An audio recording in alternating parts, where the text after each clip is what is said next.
ఏపీలో మరో జెన్జీ ఉద్యమం మొదలు కాబోతోంది అంటున్నారు మాజీ MLA Malladi Vishnu. DSC paper leak, ఉద్యోగ నియామకాల్లో అవకతవకలపై ఈ నెల 28న రాష్ట్ర వ్యాప్తంగా పెద్ద ఎత్తున నిరసనలు చేపట్టబోతున్నామని చెప్పారు. డిఎస్సీ అక్రమాలకు బాధ్యత వహిస్తూ విద్యాశాఖ మంత్రి లోకేష్ రాజీనామా చేయాలన్నారు. డిఎస్సీ ఒక్కో పోస్ట్ ని 10 లక్షల నుంచి 15 లక్షలకి అమ్ముకున్నారన్న ఆరోపణలు వచ్చాయన్నారు. విద్యార్థులకి ఫీజు రింబర్స్మెంట్ వెంటనే ఇవ్వాలి.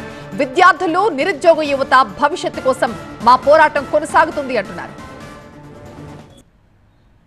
కేంద్రంలో విద్యాశాఖ మంత్రి రాజీనామా చేస్తే ఆంధ్రప్రదేశ్లో విద్యాశాఖ మంత్రి ఎందుకు మౌనంగా ఉన్నారు అని చెప్పని అడుగుతా ఉన్నాం.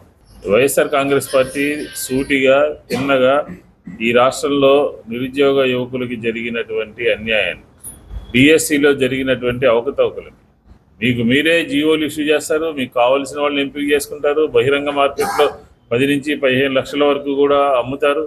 అది మేమంటాం కాదు, సోషల్ మీడియాలో వైరల్ అయినటువంటి సందర్భంలో మేము అడిగినటువంటి ప్రశ్నలకి సమాధానం చెప్పకుండా, మేము చూపించినటువంటి ఆధారాలకి సమాధానం చెప్పకుండా అధికారులతో సమాధానం చెప్పిస్తారా? ఇక్కడ ఆంధ్రప్రదేశ్లో జరిగినటువంటి పరిణామానికి నారా లోకేష్ రాజీనామా చేయాలి అని చెప్పి వైఎస్ఆర్ కాంగ్రెస్ పార్టీ ముందు నుంచి డిమాండ్ చేస్తూ ఉంది.